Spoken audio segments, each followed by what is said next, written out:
Jamal and Ben arrived at the park, the sun beaming down, making the vibrant green of the grass almost blinding. The air was filled with the sounds of children laughing, dogs barking, and the occasional whistle of a far-off train. As they stepped onto the field, Jamal tossed a brightly colored ball into the air, catching it with a grin as Ben ran ahead, his excitement palpable. The bond between them was clear in the way they interacted, Jamal's voice soft yet firm as he guided Ben, and Ben's laughter echoing as they began to play. They kicked the ball back and forth, their movements synchronized, almost as if they were sharing an unspoken language. The joy they shared was infectious, causing a few passers-by to smile at the sight. However, not all eyes were friendly. Some glanced their way with curiosity, their expressions tinged with something less innocent. As the game progressed, Ben's enthusiasm grew. He had recently learned a few tricks and was eager to show them off to Jamal. "Watch this, Dad," he called out, his voice filled with a mixture of pride and anticipation. He tossed the ball into the air and attempted to juggle it, his small hands moving quickly, but with the awkwardness of someone still mastering the skill. Jamal chuckled, his deep voice rumbling like distant thunder. He joined in, attempting to juggle the ball as well, but with even less success, prompting both of them to burst into laughter. Between attempts, they shared stories of sunny days spent together, reminiscing about the times when the world seemed simpler and their worries were few. The connection between them was unmistakable, a testament to the love and trust they had built. But their idyllic moment was interrupted. A woman stood a short distance away, her eyes locked on them with a mixture of suspicion and something more unsettling. Jamal noticed her first, his instincts kicking in, honed by years of navigating a world where his skin color often dictated the reactions of those around him. She was middle-aged, with pale skin that seemed to redden slightly in the heat. Her lips pursed in a thin line of disapproval. Her gaze was piercing, and Jamal could feel it burning into him even as he tried to focus on Ben. The atmosphere shifted. The warmth of the day felt less comforting, more oppressive. Jamal's laughter faded as he exchanged a brief glance with Ben, whose innocent smile faltered as he sensed the change.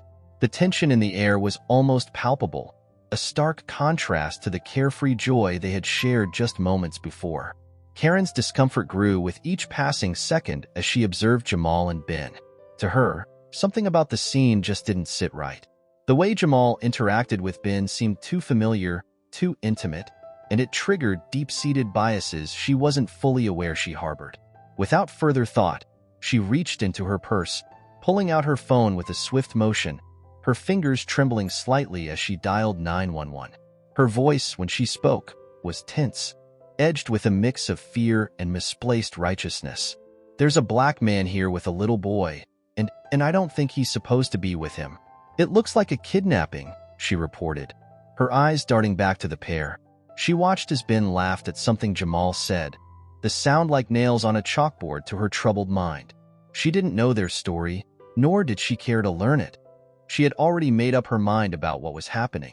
As Karen spoke to the dispatcher, the camera metaphorically pulls back to reveal flashes of Jamal's past, scenes of him fighting against the systemic obstacles that stood between him and adopting Ben. The process had been long and grueling. As a black man, Jamal was met with skepticism and doubt at every turn. His intentions questioned, his capability as a father doubted. There were endless interviews, home inspections, and the constant undercurrent of racism that made the journey almost unbearable. He had been asked countless times why he, a single black man, would want to adopt a child, especially one with lighter skin. But Jamal had persevered, driven by the unconditional love he felt for Ben, a love that saw beyond skin color, beyond prejudice. In one vivid memory, he recalled standing in front of a panel of social workers, his voice steady as he declared, "Ben is my son. No matter what anyone says, I will fight for him with everything I have." Back in the present, Ben remained blissfully unaware of the storm brewing around him. His focus was still on the game, his small hands fumbling with the ball as he tried to show Jamal a new trick. But even in his youthful innocence, he could sense something was wrong. The usual warmth in his father's eyes was replaced by a tense, distracted look. Ben glanced around, his gaze eventually landing on Karen.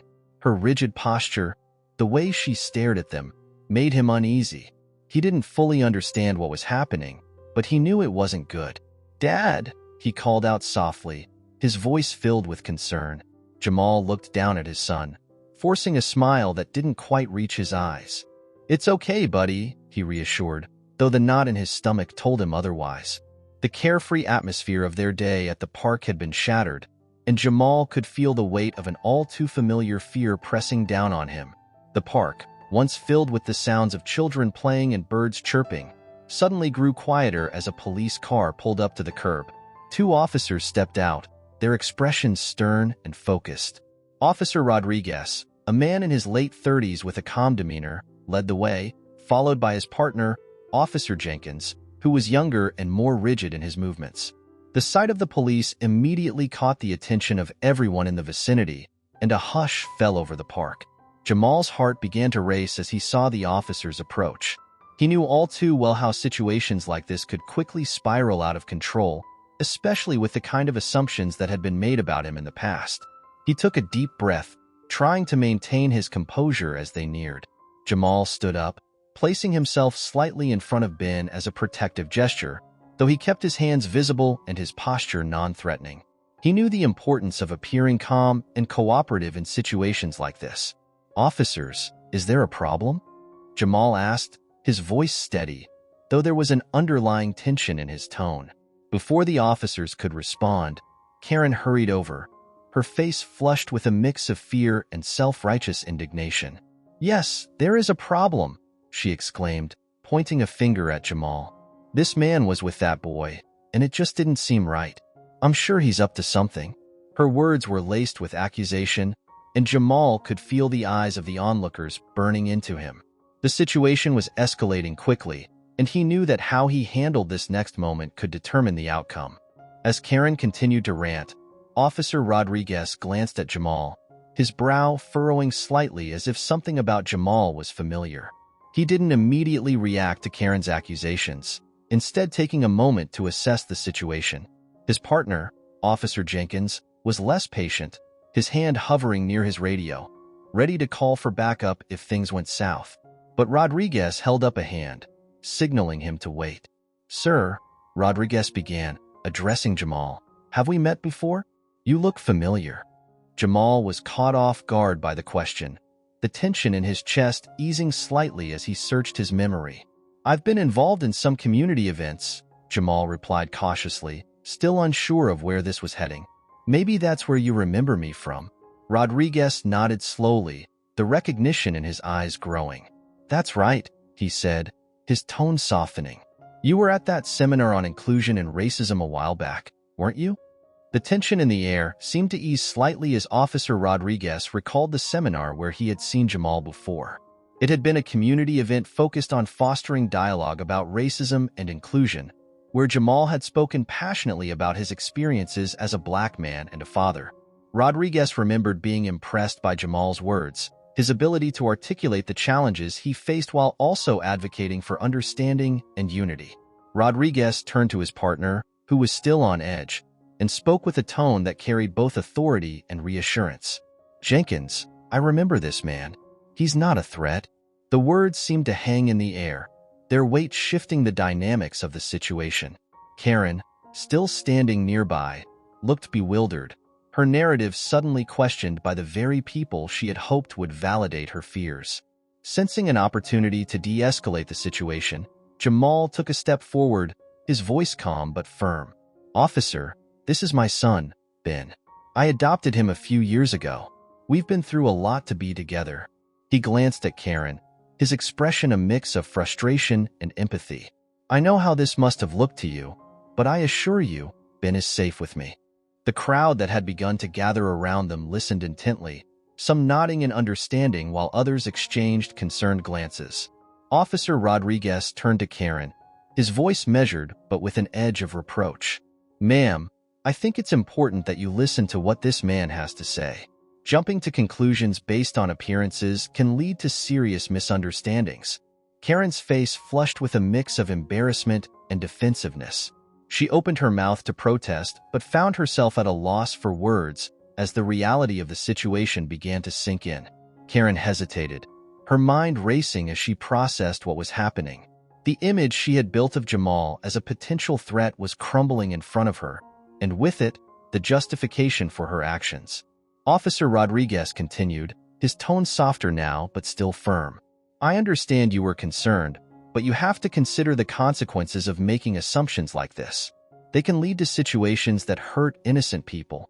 Karen glanced at Jamal, her earlier certainty replaced with doubt. The words of the officer, coupled with the calm and dignity with which Jamal spoke, began to break through the barrier of prejudice she had built up over years. It wasn't just about this moment. It was about something deeper, something that had influenced her views for as long as she could remember. For the first time, she was confronted with the possibility that she had been wrong, and the realization was both unsettling and eye-opening. As the confrontation between Jamal, Karen, and the officers continued, a few people in the park began to gather around, curious about what was happening. Among them were other parents, joggers, and a group of teenagers who had been playing basketball nearby. The growing crowd brought a sense of urgency to the situation, with everyone quietly observing, trying to piece together what was going on. A middle-aged woman, who had been sitting on a bench reading, stood up and walked over, recognizing Jamal. I know him, she said loudly enough for those nearby to hear. Jamal's a good man. I see him here with his son all the time. There's no way he would do anything wrong. Her words carried weight, and others began to nod in agreement. The atmosphere shifted as more voices joined in, expressing support for Jamal and disapproval of the way the situation had been handled. The solidarity among the parkgoers grew as more people stepped forward, sharing their own stories of facing prejudice or standing up against it. One man, an older black gentleman, recounted a time when he had been wrongly accused of theft simply because of his skin color. This kind of thing happens too often, he said, his voice filled with frustration. We can't let fear and ignorance dictate how we treat each other. A young woman, holding the hand of her child, spoke about the importance of community and how it was everyone's responsibility to look out for one another, not tear each other down. The crowd was no longer just a group of bystanders. They had become a unified front, rallying behind Jamal and Ben, making it clear that they would not stand for injustice in their community. Ben, who had been quietly observing the adults around him, started to feel a sense of safety return. The fear that had gripped him when Karen first approached began to fade as he saw people standing up for his father. He didn't fully understand the complexities of the situation, but he could see the love and support being directed their way. The community's response was powerful, and it resonated with him. For the first time since the police arrived, Ben felt confident enough to speak up. My dad is the best, he said, his voice small but firm. He's always there for me, and he teaches me to be kind to everyone. The sincerity in his words touched those around him, and a murmur of agreement rippled through the crowd. Jamal looked down at his son, pride swelling in his chest. The bond between them was undeniable, and the community could see that. The situation had started with suspicion and prejudice, but it was now being transformed by the strength of the collective support around them. Karen stood there, feeling the weight of the community's gaze on her. What had started as an impulsive act driven by her deep-seated prejudices was now unraveling before her eyes. The narrative she had constructed in her mind, where she was the vigilant protector, was being dismantled by the reality of the situation and the voices of those around her. She watched as people she didn't know, people who seemed to know Jamal and Ben, came forward to defend them, speaking of their character and the bond they shared. It was a stark contrast to the assumptions she had made based solely on skin color and her own fears. Karen felt a knot in her stomach, a mix of guilt and shame creeping in as she began to realize the impact of her actions.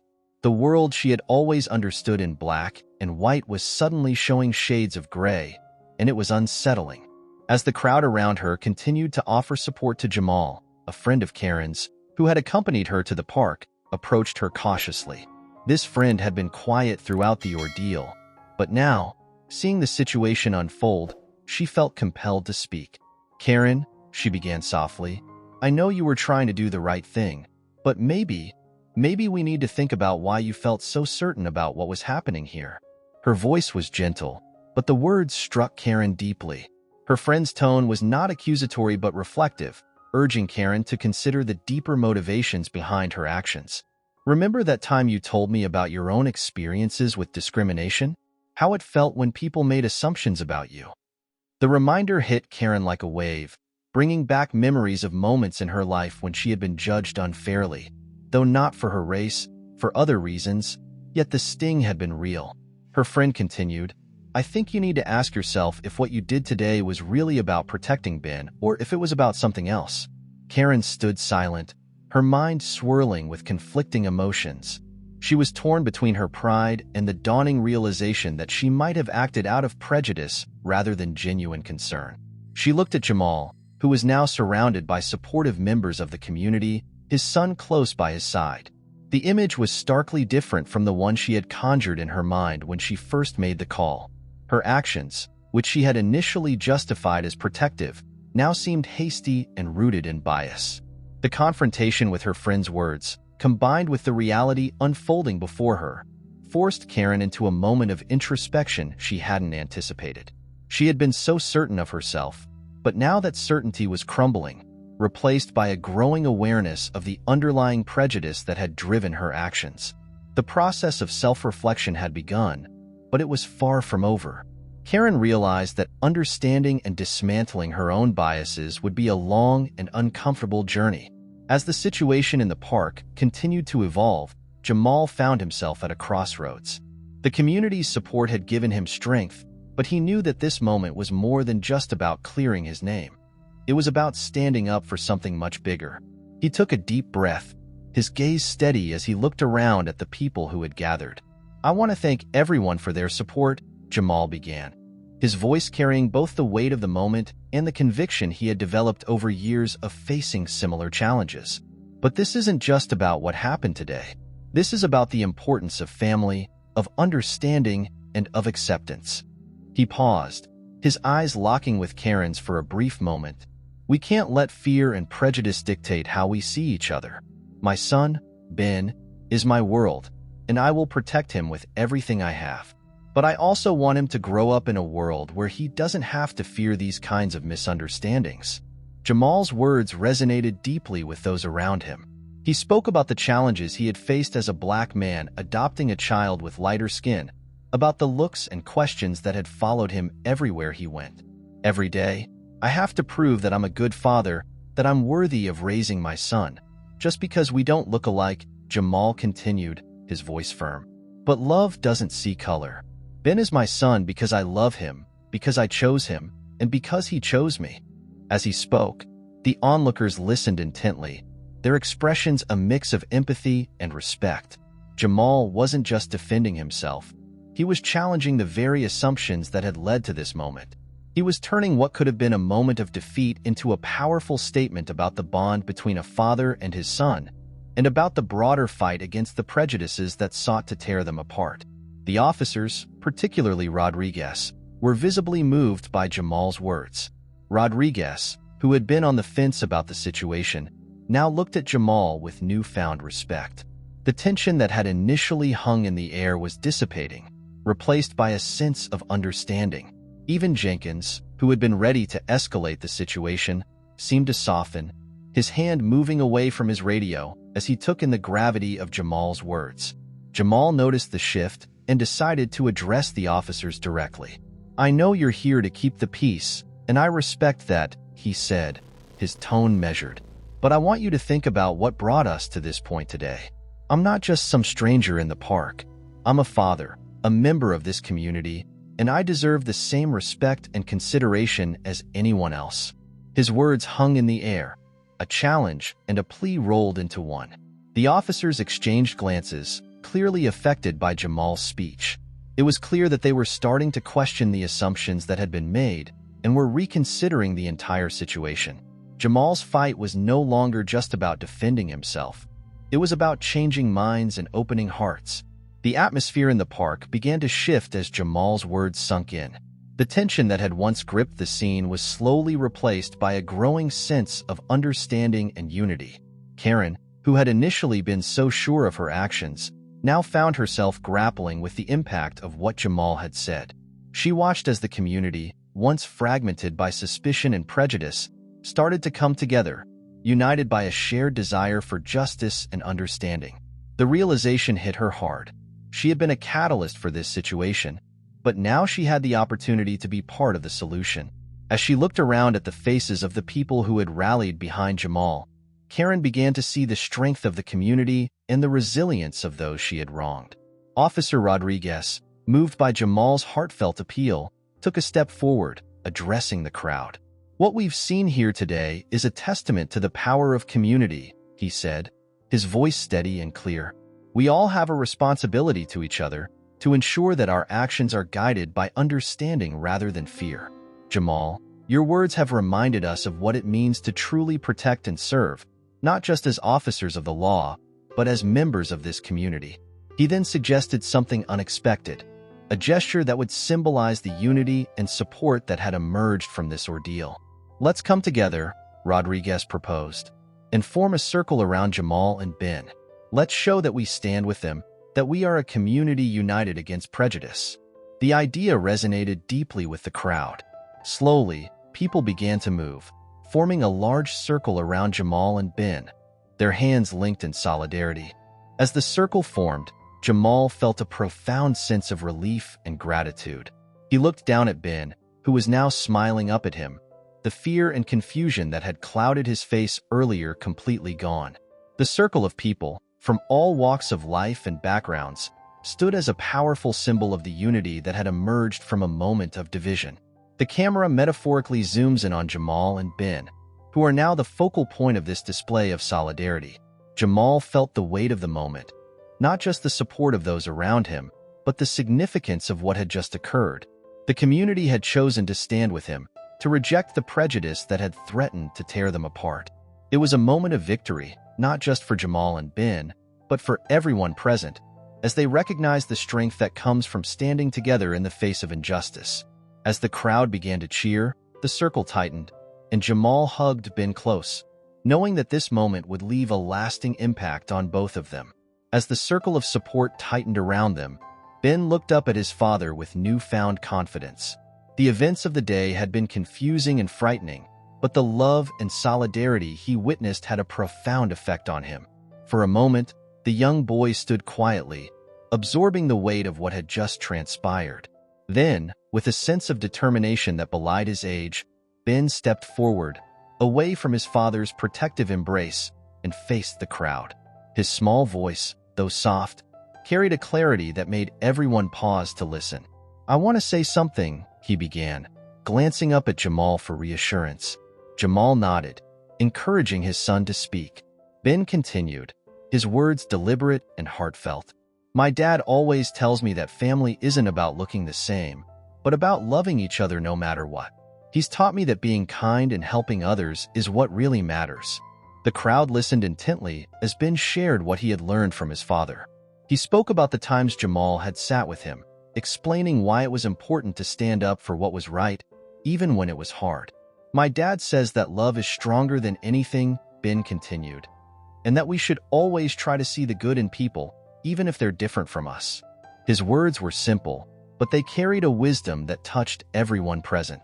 The community members who had gathered around couldn't help but feel a deep respect for the boy who had been at the center of such a tense and emotional situation. Ben's message of love and acceptance resonated, reminding them all of the importance of teaching these values to the next generation. Even the police officers, who had initially arrived with the intent to intervene in a potential crime, found themselves moved by the sincerity of Ben's words. As Ben finished speaking, the tension that had once filled the park seemed to fully dissipate. The crowd broke into applause, a gesture not just of support, but of admiration for the young boy who had so eloquently expressed what they were all feeling. Jamal watched his son with pride, knowing that this moment was a significant step in Ben's growth. It was more than just a lesson learned. It was a defining experience that would shape how Ben saw the world and his place in it. The applause grew louder, and as Ben looked around, he realized that he had not only his father's love and support, but also that of an entire community. Karen, still processing everything, stood quietly, reflecting on the impact of Ben's words. In that moment, she saw the stark contrast between her initial assumptions and the reality of the bond between Jamal and Ben. The applause was not just for the boy's bravery, but but for the powerful message of unity and love that he had conveyed. As the applause subsided, Jamal and Ben stood together, a united front, their bond stronger than ever. It was a moment that would be etched in their memories forever, a testament to the power of love, resilience, and the strength of a community standing together. Just as the situation seemed to be fully resolved, with the community standing in solidarity around Jamal and Ben, a familiar face appeared in the crowd. It was an old acquaintance of Jamal, a man named Marcus, who had known him for years. Marcus, a black man in his 40s, had his own history of facing racial prejudice and had once been unjustly incarcerated because of it. As he approached, his eyes locked onto Karen, who was standing off to the side, still grappling with the implications of her actions. A look of recognition flashed across Marcus's face. He hadn't seen Karen in years, but he couldn't forget the role she had played in a painful chapter of his life. "Karen," he called out, his voice laced with a mix of surprise and indignation.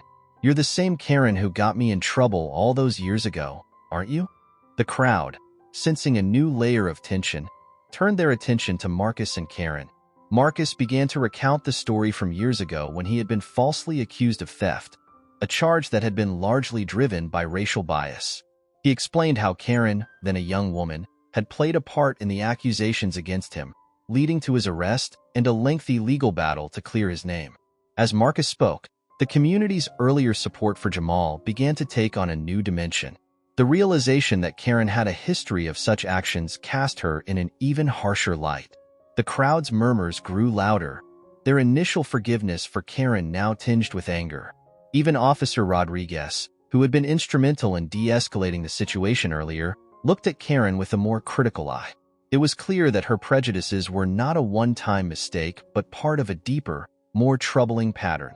Just as the crowd's anger began to swell, Jamal stepped forward, once again taking control of the situation. Despite the emotions boiling over, he knew that this moment could either lead to further division or be an opportunity for something greater. "Wait," Jamal said, his voice cutting through the noise. The crowd quieted, their attention back on him. "We've all seen what prejudice can do. It tears people apart, ruins lives, and leaves wounds that take years to heal. But this isn't just about punishment. It's about change." He turned to Karen, his expression firm but not without compassion. "Karen, I can't pretend that what you did today, or in the past, didn't hurt. But I believe people can change if they're willing to face their mistakes and do the hard work to make things right." The crowd listened in silence, the intensity of the moment hanging heavy in the air. Jamal's words struck a chord. The community's anger began to give way to a sense of possibility, of redemption and growth. Karen, visibly shaken, nodded slowly, tears welling up in her eyes as she absorbed the full impact of Jamal's offer. It wasn't an easy path, but it was one that offered her a chance to make amends and to start the process of unlearning the biases that had led her to this point. The crowd, too, seemed to soften, recognizing the importance of Jamal's message. Marcus, who had every reason to hold on to his anger, looked at Jamal and then back at Karen. With a deep breath, he spoke up. "If Jamal's willing to give you a chance, then maybe it's time we all start working towards something better. But that means real change, Karen. You have to own up to what you've done." Karen, humbled and overwhelmed, nodded again, her voice trembling as she finally spoke. I'm sorry. I've been wrong and I need to change." The crowd, though still cautious, began to see the possibility of healing in her words. Jamal's act of compassion had turned a moment of potential conflict into one of reconciliation and hope. The circle of community support tightened once more, this time including Karen in its embrace, as they all took a step forward together, committed to building a future based on understanding and mutual respect.